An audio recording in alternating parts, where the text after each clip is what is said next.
Hey everyone, it's Myriam, and for this week's video I have the long-awaited gouache tutorial. I'm sorry it took so long, it was just a really complex video to put together, but I hope I did a good job.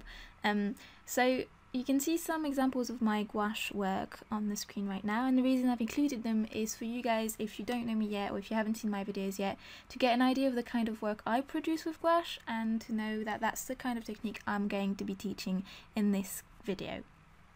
So a little bit about how long I've been using gouache. I think it's been about a year now, and this is not all the work I've done, but a lot of it. And I tend to use gouache.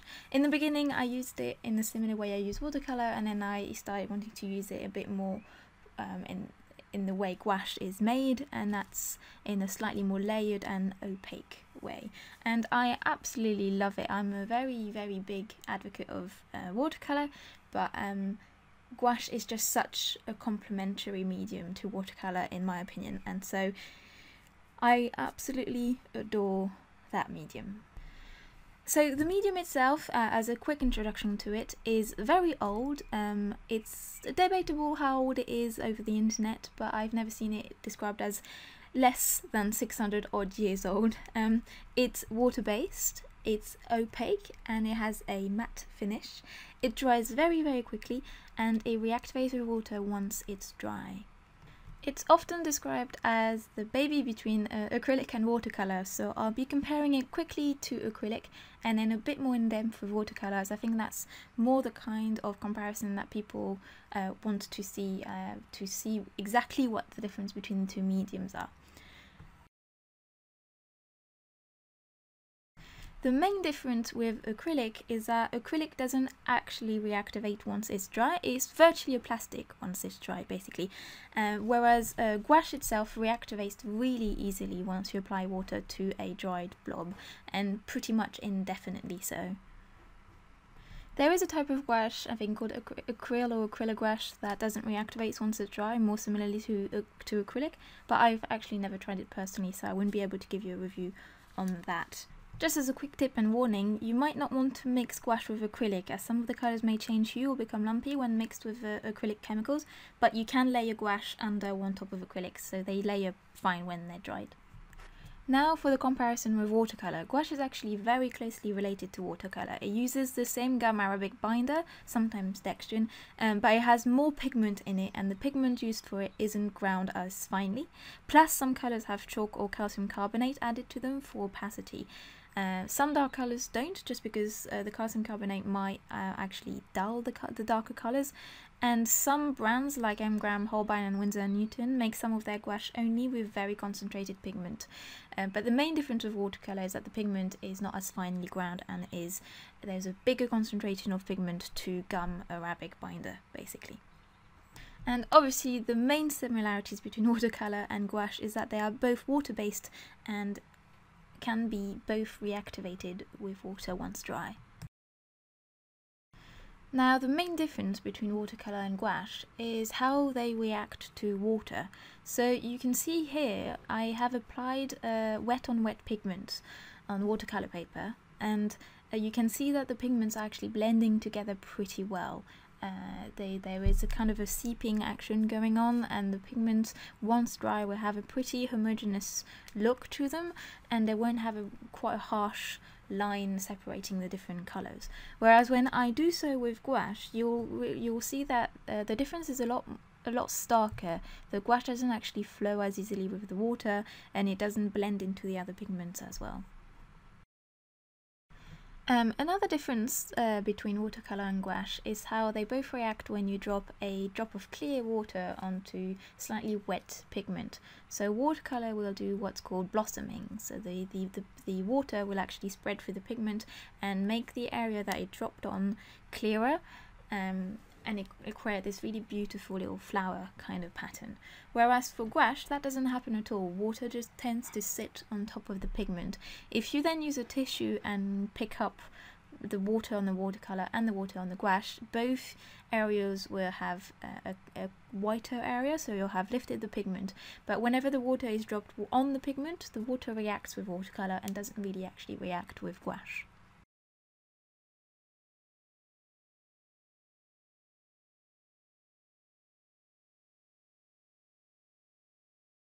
And finally, a technique that you can use with watercolor is glazing, where you add a different pigment to an existing layer to change their hue and color a tiny bit. And it's usually really beautiful. I love it. It's a really cool technique.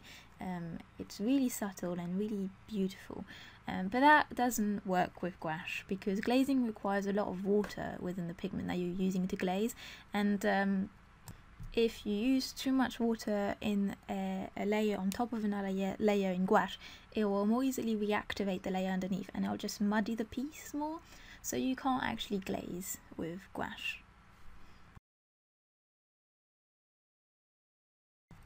And lastly, as a quick note, contrary to watercolour, of which you can find very high quality paints both as tube and pans, you can't actually find gouache in pans. It's only sold in tubes. So you can see a little array here that I'm preparing for you on the screen of all the ones I have. The Pebble ones on the left aren't actually that high quality paints, but I use so much blue that I just had to buy this massive tube when I found it. And it's decent. And the one I'm pointing out right now is a very, very cheap Rowney version of gouache. It's terrible and I don't recommend it at all. The designer's gouache is great, but that weird version there that I removed, definitely don't get it. In my opinion, gouache is a really great medium to use on its own, but it's also really cool to use with other mediums, and in particular watercolour. I personally think it's a really great complement to watercolour. So right here you can see a few examples of where I've used both mediums. I usually use watercolour for pieces where I want a opaque flat colour, so either for a background or a detail. And I also use gouache. I've actually used gouache in that way for a long time, and that's using white gouache to add little details after I've finished a watercolour painting, like the hair on this ape and such. Just as a quick warning, gouache is brittle when dry, so careful when applying thicker layers, they might crack and kind of lift off your paper and such. I'll give tips at the end of this video on how to help with that kind of problem. Okay, so now let's move on to how to store gouache. So I'll go through how I do it, because obviously that's the technique I'm going to be most familiar with. So to be clear, I am used to watercolour. I also don't like carrying all my tubes around, and I like not having to think about drying times and about what colours I'm going to use in advance. So I store my paints like I would watercolours. I pour them onto a palette and then leave them to dry. I reactivate my colours when I want to paint, but that doesn't mean I don't use paint straight from the tube either. I do use paint straight from the tube when I want to have a larger coverage with the highest opacity I can obtain the quickest. You can achieve the same opacity as straight from the tube paint with dried and reactivated paints, but it's just a little more hassle and a bit more time consuming. So I use a mix of both techniques. Because I do smaller paintings, it's much easier for me to have a dried up palette, because I don't need to actually reactivate a lot of paint to reach the opacity I want. But if I'm doing big coverage, big areas of paint, then I'll use straight from the tube. And if I'm doing a base coat that I want to be very opaque, then I'll use usually a white to mix my colours with, and just have this white straight from the tube, that is, to have this coverage that I'm looking for. As I mentioned before, gouache sometimes cracks when it's applied as a thick layer, so obviously a thick blob in a palette is highly likely to crack. And that means some little bits can also separate from the palette and get messy, and your palette just becomes a little bit chalky and has loads of little crumbs everywhere, which is kind of what happened to my palette. To be honest, my palette is absolutely horrendous looking. It's not aesthetically pleasing to look at all, and I strongly apologise for that. I like it, but I work a bit messy when I work with gouache. You can add gum arabic to your pigment when you put it in your palette to make it less likely to crack, and I've heard of some people adding honey also to their pigment, although you might want to be careful with that, because it can make your final result a bit glossy and a bit sticky. So, you know, experiment and just be careful with the honey. And my only reservation about gum arabic would be that it might make the gouache less opaque in the end. But I suppose it's a matter of measurement, so I might try that out in the future, and if I do, I'll let you guys know how it turns out. Alternatively to a palette, you can also use a bunch of small containers with lids, so to contain the crumbs or to prevent the gouache from drying out too much. Be careful of humidity though, because that might make it mold. You can also use stay wet palettes, which are palettes who usually have a kind of sponge on the bottom of them, and you can seal them, and then it creates this moist environment in which your pigments stay wet longer. But I haven't personally used them myself, so I can't tell you much more about them. Or you could just do it the old-fashioned way and use a normal flat palette that you then use your straight out of the tube paints on. If you're going to do that, my tip would be to use either a metallic or a ceramic palette, because they stay cold longer, so that will allow your paints to not dry out quite as quickly as if you were using paper or plastic, for example. When it comes to reactivating your pigments, if you decide to have a dried palette, you can reactivate them a few minutes in advance, like I'd say 5 or 10 minutes in advance, by either using a pipette, like I'm using right now, or I also use a spray bottle, and I just spray all my pigment in advance, and then it breaks down the first surface enough that I can then use my reactivated pigments without any hassle. Okay, so now let's talk about what brushes to use. In my experience, it's best to use slightly stiffer and denser brushes than watercolour brushes. Acrylic brushes work quite well, from what I've found. Watercolour brushes tend to be a bit too flexible and hold a little too much water to be convenient. I also think that synthetic hair are better than sable hair, which is usually the kind of hair you'll find in watercolour brushes, just because again they hold less water, so you're less likely to have some streakiness and you're less likely to have some too much water in your paint when you're using it with gouache. I'm often asked what I specifically use, so I'll show you quickly the ones that I've been using lately, and that's that Rowney Sword System 3 1/4 of an inch brush and a Twist Grip Angled Flat number 4 brush, and they're both flat synthetic angled brushes. That's a personal choice, that's not something I'd necessarily recommend you guys get. It's just the way I like to paint, they fit that perfectly, and I almost only use those two brushes nowadays. I think I got them in the acrylic section of the shop. But to be honest, I started gouache with really cheap Lidl brushes that you can see here, and they're quite stained and worn down by the gouache because it's actually quite a harsh medium on brushes. So in the beginning I would recommend getting cheapish brushes. Don't get the most expensive, don't get, you know, branded brushes necessarily. Just get cheap brushes first to get used to the medium, and then upgrade if you feel the need to. At least that would be my advice. Okay, so now let's talk about the paints themselves. One important thing to know about gouache is that its value changes when it dries. It's mostly noticeable with darker colours, as they tend to dry quite a bit lighter than their wet value, which is good to know and be aware of, just because it can get a bit frustrating when you want high contrast to have to go back again and again and again on your dark colours. Unfortunately, that's just going to happen, and you definitely get used to it over time. This aspect of gouache is also noticeable in lighter colours, although they tend to dry a darker value than their wet value. Overall, that means that it can be a bit difficult to match colours if you're doing a painting on over several sittings. I'd personally recommend either maybe wet a corner of the colour you want to match to re-wet it just slightly on the surface and see what colour and value it is, or if you can, keep your paints that you've mixed for that painting as wet as possible, as long as possible, by putting them in a airtight container. Or just have like a swatch palette next to you, so for all the colours that you've mixed, have a swatch on a different piece of paper, and then you can re-wet that swatch and figure out what colour you mixed originally. Another interesting fact about gouache paints is that they usually have a colour permanence rating on the tube, and that's because although gouache has been used by a variety of artists for a very long time, it's been really liked by the graphic design industry because it was quick to work with, it was opaque, and it dried matte and non-reflective, so it was ideal to scan or photograph. As a result, the colour needed to be vibrant, but they didn't need it to last or to be light fast, because the original work wasn't actually going to be exhibited or sold as an original, and it wasn't going to be put up in the light, basically.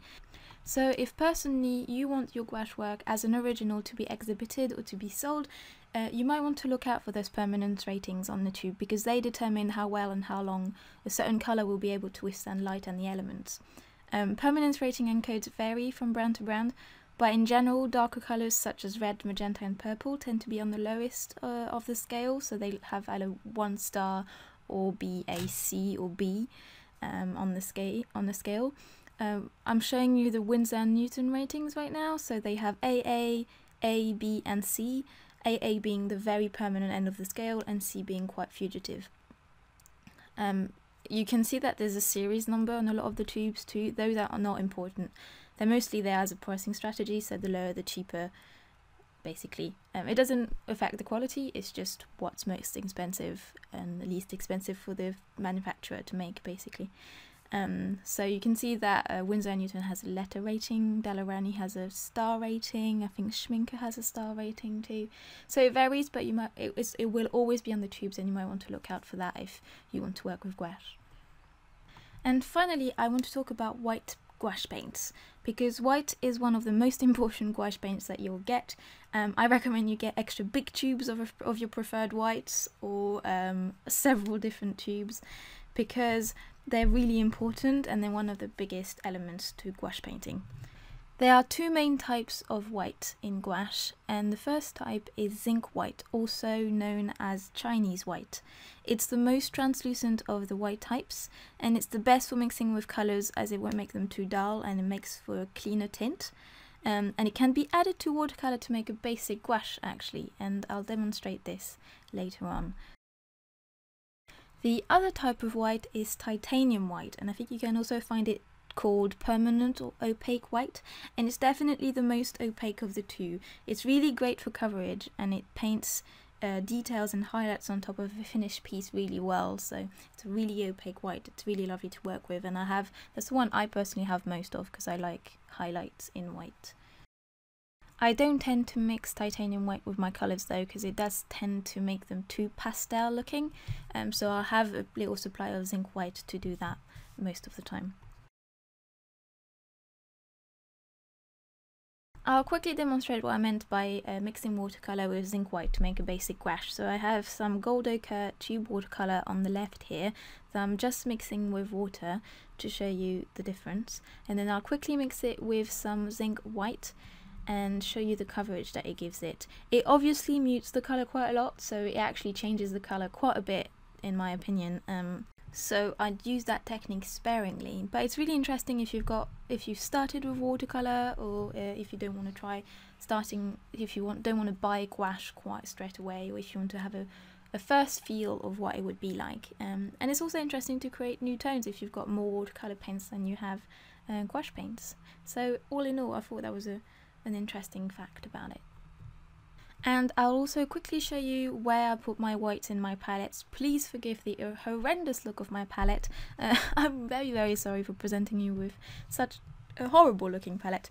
But basically I drop my white in a few different places on my palette. That way I can mix different colours with it, not have to clean my whites every time. As you can see, some don't even look white anymore. And I also have some white in this little half pan of watercolour, and that's the one I've been using for years now, just because that way I can pick it up and carry it around more easily, and it's what I use to use clear white when I want to do highlights, so it's definitely titanium white in there. Right, so now let's move on to painting techniques. The most wonderful thing with gouache is that you can work from dark to light very easily, like you would do with oil or acrylic, and which you can't do with watercolour. Personally, I use a mid-tone base and then I add my high contrast colours towards the end, but that's personal preference. You could definitely work from very dark to very light, or from light to dark. It's up to you, but you have a wide range of options. The most important factor in painting with gouache is the amount of water that you use. It's the most tricky thing to figure out, and it takes quite a bit of practice, because too little water and you'd get obviously the most opacity you could get, but there's more likeliness of it cracking, and it's too dry to cover evenly. So especially if you're using a paper with a certain texture, the texture will come through and you'll find it more troublesome to cover an area. But then too much water and you might as well be using watercolour, because you start losing the opacity, and because gouache isn't really as convenient with water as watercolour, you start having a slightly more patchy result and you see your brush strokes a lot easier, and it's just not as enjoyable to use.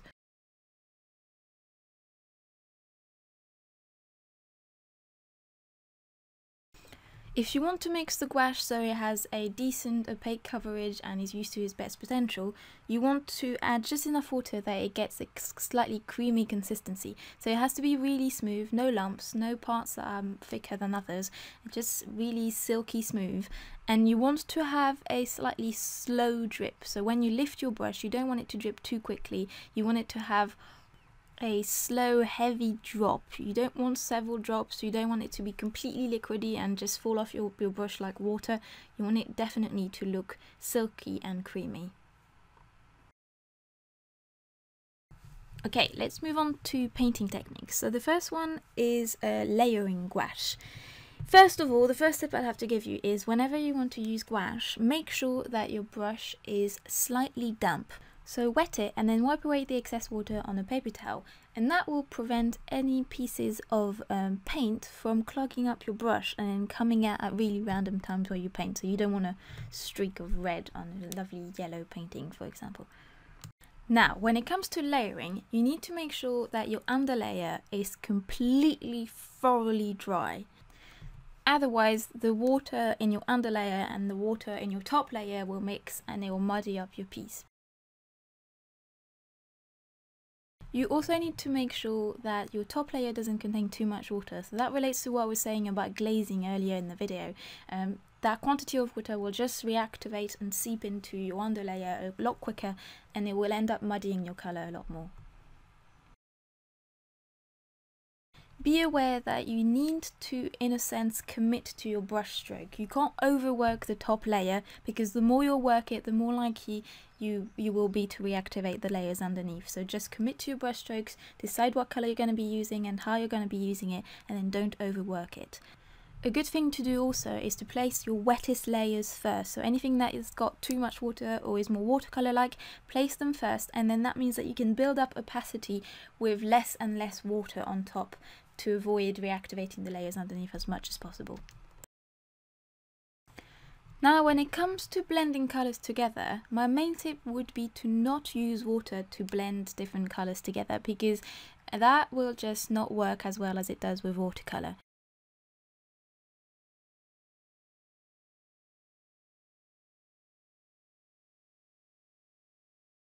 My main tip would be to instead use white. So either pre-mix in advance the different tone variations that you'll want to use to create your gradation, or you can decide to also mix it straight on your painting if you feel happy doing that. And if you want to mix it straight on your painting, I would personally keep adding white to my initial colour, and then slowly, very slowly add slightly specks of the colour that I want to reach in the end, if that makes any sense.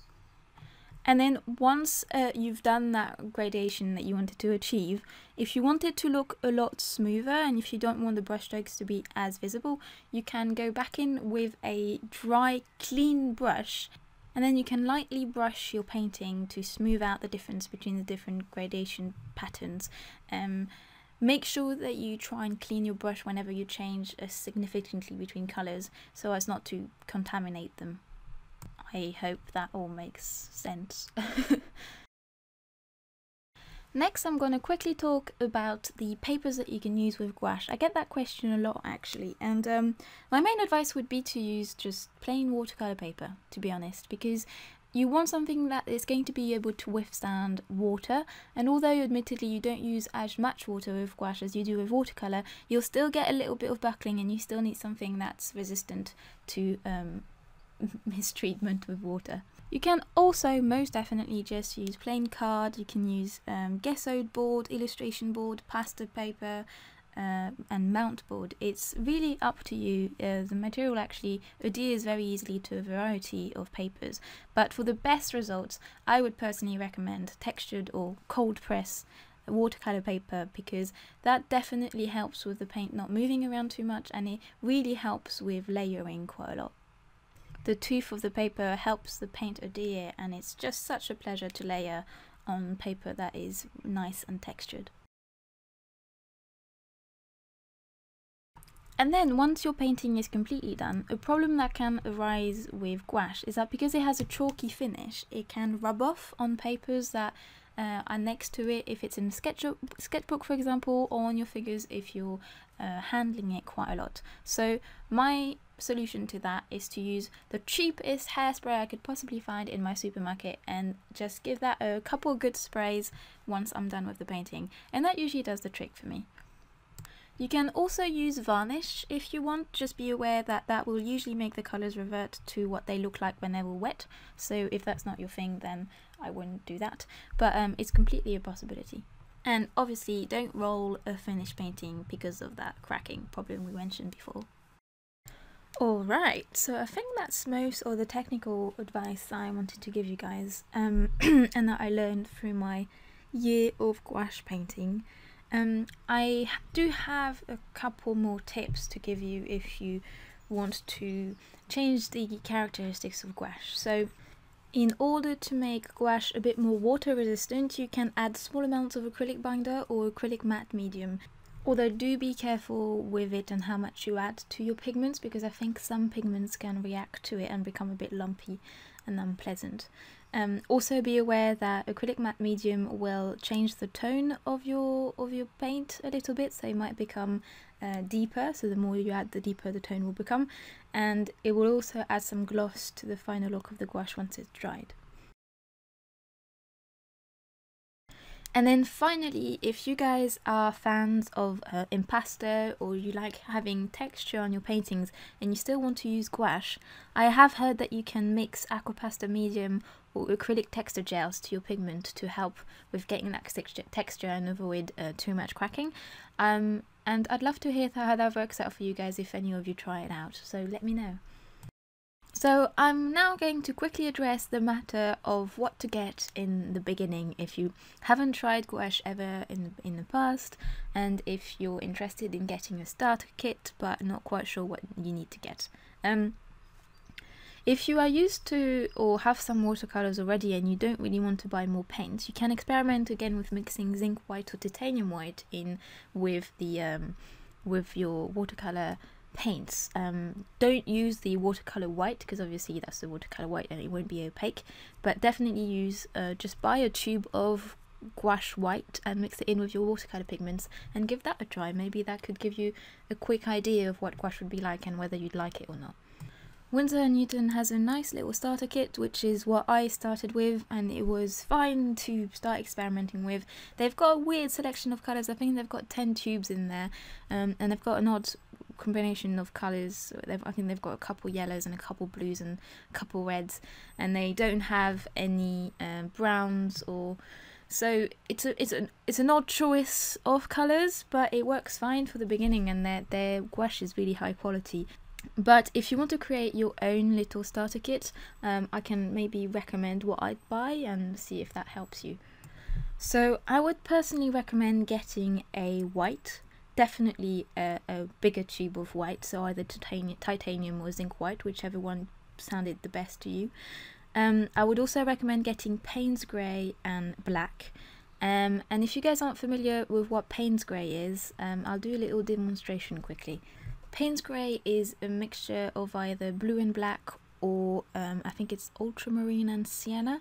It depends, but it's basically a warm blue-grey. And it's personally what I use the most of the time to shade, because I think black is a bit too dull and it makes everything a bit too grey.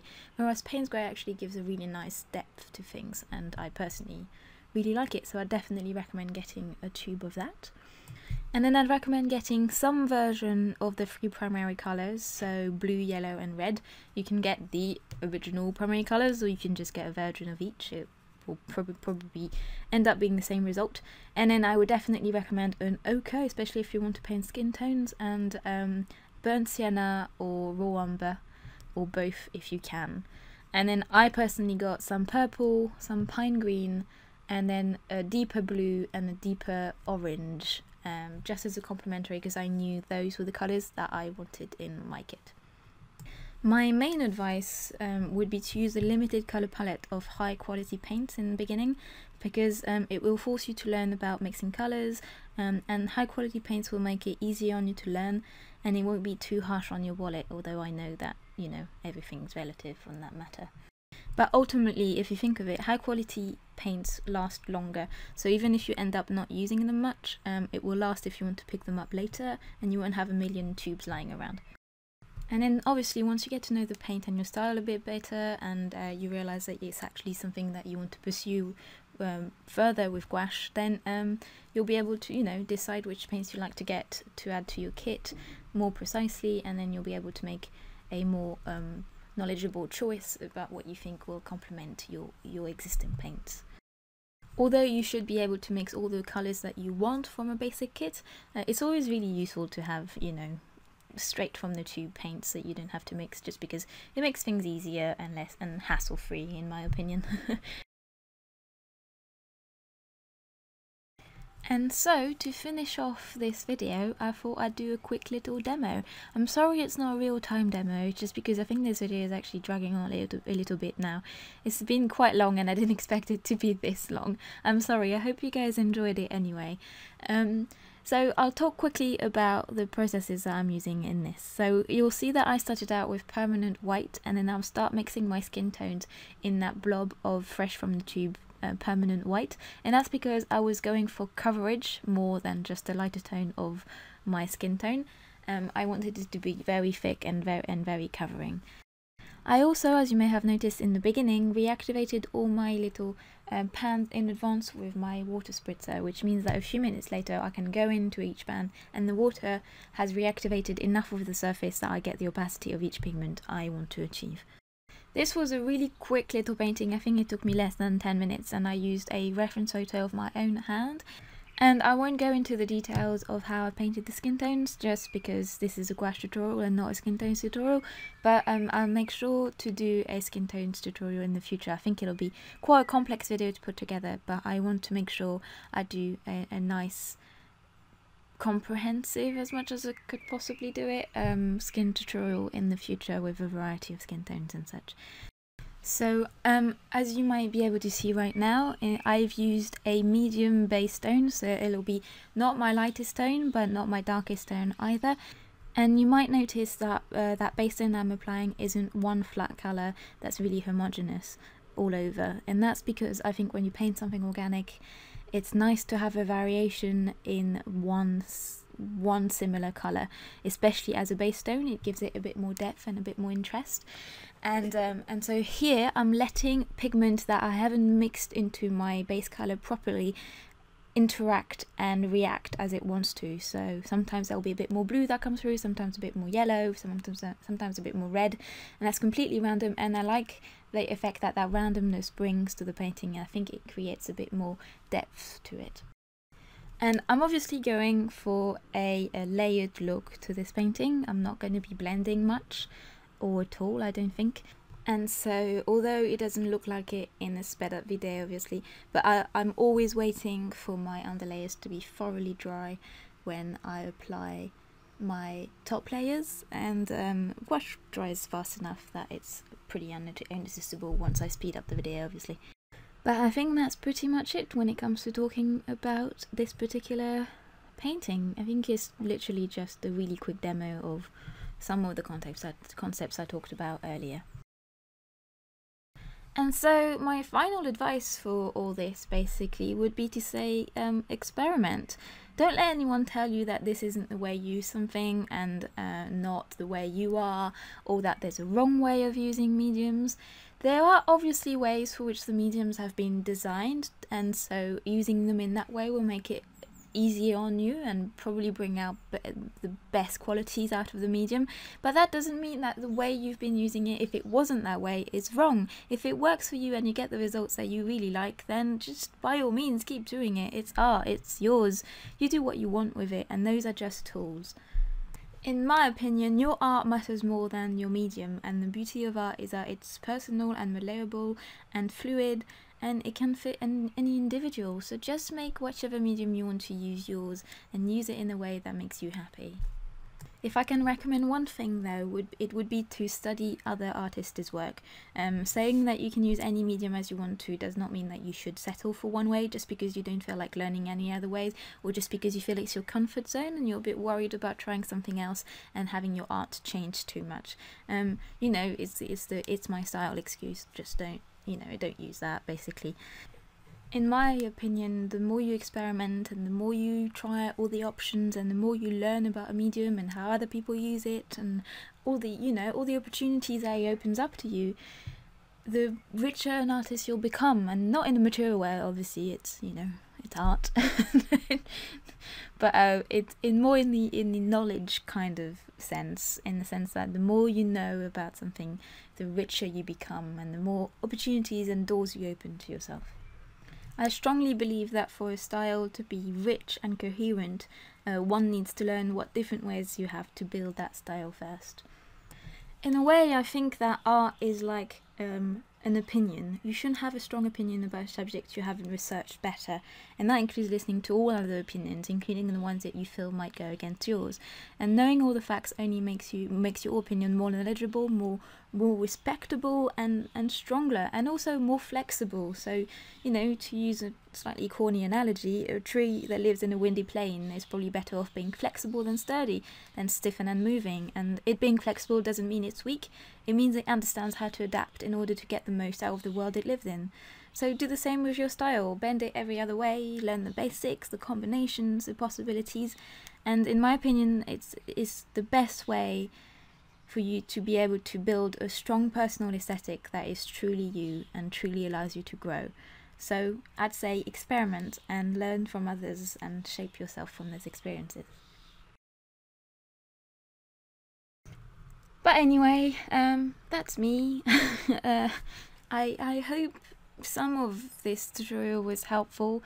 I hope you guys enjoyed it, that the video wasn't too long, that I explained things in a way that was accessible and I didn't ramble nonsensically too much. Please do let me know in the comments if there are any questions of yours that I haven't answered in this video, and I'll do my best to give you an answer if I can.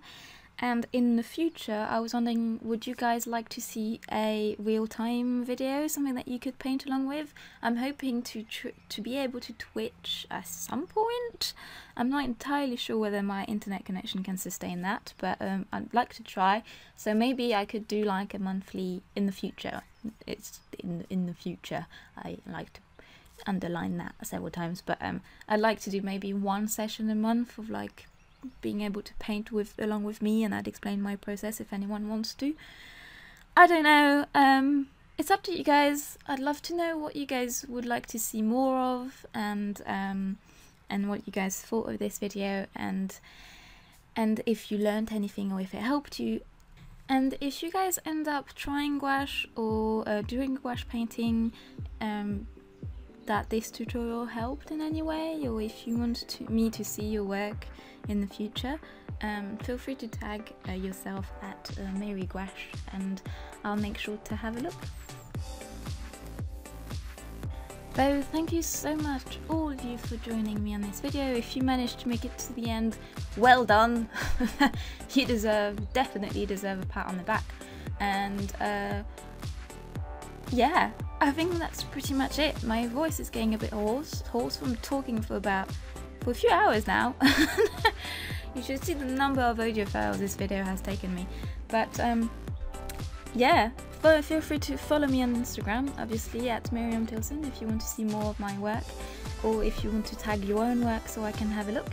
And I hope you guys are all really well.